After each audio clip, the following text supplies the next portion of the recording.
Psychology کہتی ہے کہ آپ کے بغیر جس کا دن گزر سکتا ہے اس کی آپ کے بغیر زندگی بھی گزر سکتی ہے۔ حقیقت پسند بننا یا بیوقوف بنے رہنا آپ کا اپنا انتخاب ہوتا ہے۔ خوش اخلاق عورت اگر بدصورت بھی ہو تو اس کی خوش اخلاقی مرد کے دل میں جگہ بنا لیتی ہے۔ اگر خوبصورت عورت ہے اور بد اخلاق ہو تو جان لو اس کی خوبصورتی بے معنی ہے۔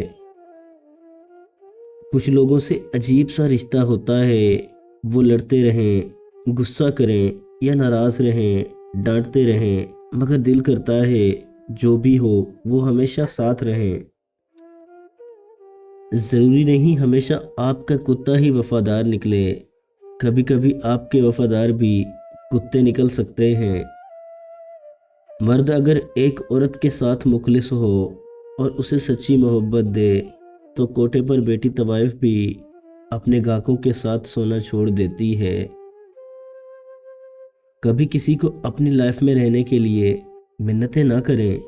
اگر آپ ٹیکسٹ کرتے ہیں، آپ ہی کال کرتے ہیں یا ملنے کی کوشش کرتے ہیں مگر ہر بار اگنور کر دیے جاتے ہیں تو پھر پیچھے ہٹ جائیں، اس کو عزت نفس کہتے ہیں۔ یہ جو راہ میں چھوڑ جانے والے ہوتے ہیں نا، یہ انتہائی سستے لوگ ہوتے ہیں۔ ان کے دور جانے پر اپنے قیمتی آنسو نہیں بہایا کریں، بس صبر کیا کریں، شکر کیا کریں۔ تعلقات ٹھیک کرنے کے بجائے اپنے مالی حالات ٹھیک کریں، تعلقات خود بخود ٹھیک ہو جائیں گے۔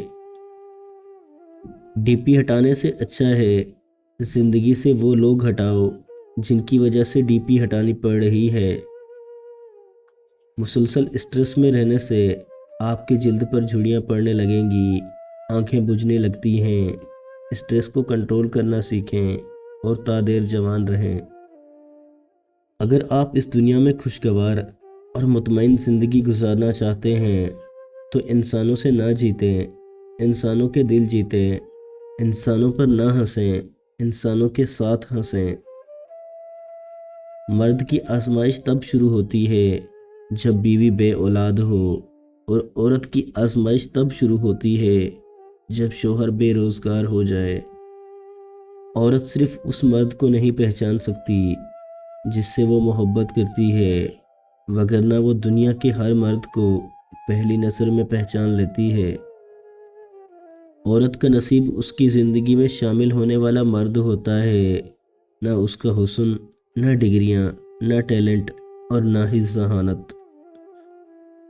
طلاق یافتہ عورت ایک اچھی بیوی بن سکتی ہے، لیکن ایک بدقسمتی یہ بھی ہے کہ ہمارے معاشرے میں صرف عورت کو طلاق یافتہ سمجھا جاتا ہے، مرد کو نہیں۔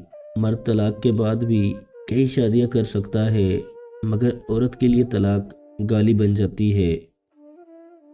یاد رکھنا، جو شخص آپ کو دل سے چاہتا ہے اور وہ آپ میں اور آپ کی باتوں میں برابر کی دلچسپی رکھتا ہے اور برابری کا وقت دیتا ہے، آپ کی پریشانی میں پریشان رہتا ہے، آپ سے کوئی ایسی ڈیمانڈ نہیں کرتا جس کو آپ پورا نہیں کر سکتے، وہ خود سے بھی بڑھ کر آپ کی عزت کرتا ہے۔